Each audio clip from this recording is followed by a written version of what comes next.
आपने सुना होगा कि खिसियाई बिल्ली खम्मा नोचे, और जो आयुर्वेद की गिलोय नोचे उसे क्या बोले, आप समझ गए होंगे। आजकल खिसियाए हुए लोग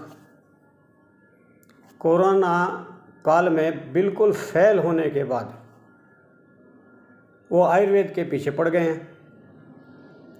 क्यों? उन्हें लग रहा है कि आयुर्वेद का इनका बिजनेस ख़त्म कर सकता है, आयुर्वेद में दम है। फिर उन्होंने अंग्रेज़ों वाली चाल चली कि ये कलाकार है तो इसके हाथ काट दो, इसको जेल भेज दो। अब इनके हाथ में बहुत कुछ है, ये पावरफुल हैं। हमारे लोगों ने इनकी अंग्रेजियत स्वीकार कर रखी है। भारत से अंग्रेज चले गए, अंग्रेजियत नहीं गई। गुलामियत अभी समाप्त नहीं हुई। हमारी सरकार और हमारे विभाग इसके बारे में खूब अच्छी तरीके से जानते हैं कि गिलोय कितना नुकसान कर सकती है, कितना लीवर को ख़राब कर सकती है, कितना किडनी को ख़राब कर सकती है। उनसे पूछिए, उनकी किसी भी मेडिसिन से मरीज ठीक नहीं होता, रोग दबा दिया जाता है, और अधिकतर उनकी मेडिसिन से लीवर और किडनी ही खराब होती है। हमारी गिलोय का वर्णन रावण संहिता में भी लिखा है। रावण संहिता में अगर उसका वर्णन है तब से अब तक, इसका मतलब यह है गिलोय का इस्तेमाल तब से अब तक लगातार चल रहा है, और अब तक किसी ने उसके बारे में ये नहीं बोला कि विष है। अन्यथा ऋषियों ने भी कुछ औषधियों को विष और उपविष वर्ग में रखा है। अमृता को तो नहीं रखा, अमृता को तो रसायन में रखा है। रावण के टाइम से और अब तक गिलोय का रसायन में रहना ये एक सिद्ध करता है कि गिलोय निरापद औषधि है।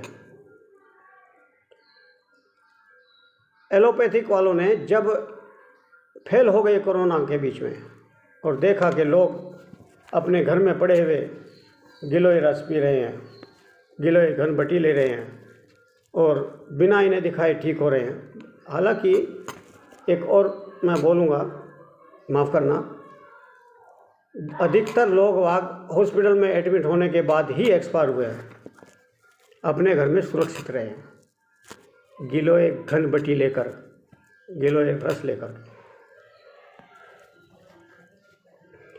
ये गिलोय है क्या चीज़? अब मैं कुछ बताता हूँ। लिटिन में से टेरिस्पोरा कार्डिकोलिया कहते हैं,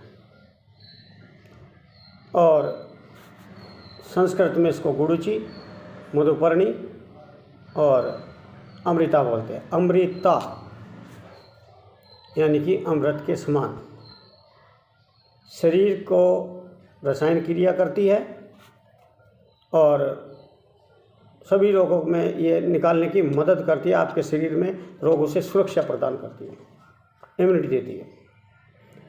एलोपैथिक में कुछ भी इम्यूनिटी के लिए है ही नहीं। और रही गिलोय को बंद करने की बात, गिलोय को नुकसान करने की बात, आज से नहीं 15-20 साल से तो मैं देख रहा हूँ, 25 मेरे हिसाब से 30-40 साल से मेडिकल कॉलेजों में बड़े बड़े डॉक्टर लीव 52 आयुर्वेदिक मेडिसिन उसका प्रयोग धड़ाले से कर रहे हैं। कुछ इलाकों में इसे गुलंच, गुलबेल, गलो और तेलंगु में टिप्पा टिंगो कहते हैं।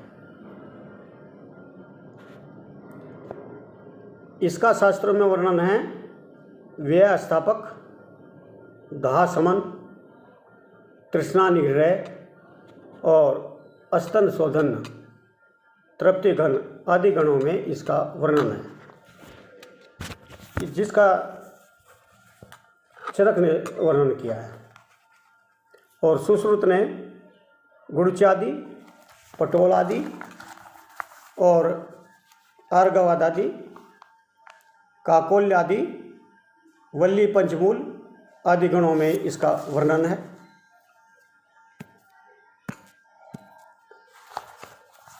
तो अनेक प्रकार के रोगों में हमारे शास्त्रों में गिलोय का योग लिखा है।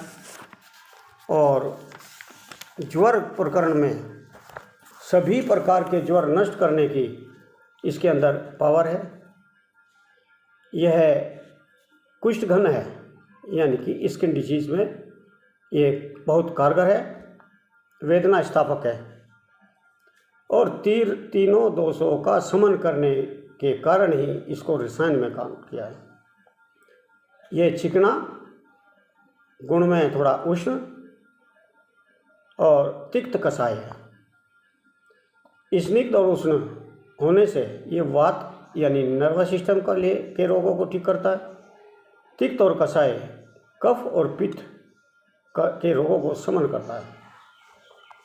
इस प्रकार से गिलोय पित्त शामक है, कृमिनाशक है और रक्त शोधक है और हृदय के लिए लाभकारी है। मुझे किसी भी जगह इसकी हानि का वर्णन नहीं है और 38 साल से हम प्रैक्टिस कर रहे हैं। अब 39वां साल चल रहा है। आज तक हमने गिलोय से कोई भी नुकसान होते नहीं देखा। यह यकृत विकारों के लिए उपयोगी है। कामला में जॉन्डिस, एनीमिया, अम्लपित्त जिसे एसिडिटी कहते हैं, प्रवाहिका, ग्रहणी, बाउल सिंड्रोम में और वर्म्स के रोगों में यह बहुत उपयोगी है। अब तक हम प्रयोग करते आए। अब गुजारिश है आप लोगों से, उन हिंदुस्तानियों से जो हिंदुस्तान से प्रेम करते हैं, भारत से प्रेम करते हैं, अपनी संस्कृति को बचा लो। अब प्रहार हो रहा है आपकी संस्कृति पर, कभी रामदेव के नाम से, कभी गिलोय के नाम से। अब लगता है ये लगातार हमले होंगे, इसके लिए आप तैयार रहें और बिना विरोध करे ये रुकने वाले नहीं हैं। आज इतना ही, धन्यवाद। हाँ, मेरा वीडियो हो सकता है मेरा चैनल बंद कर दिया जाए, उससे पहले आप इसको जितना शेयर कर सकते हैं शेयर करिए।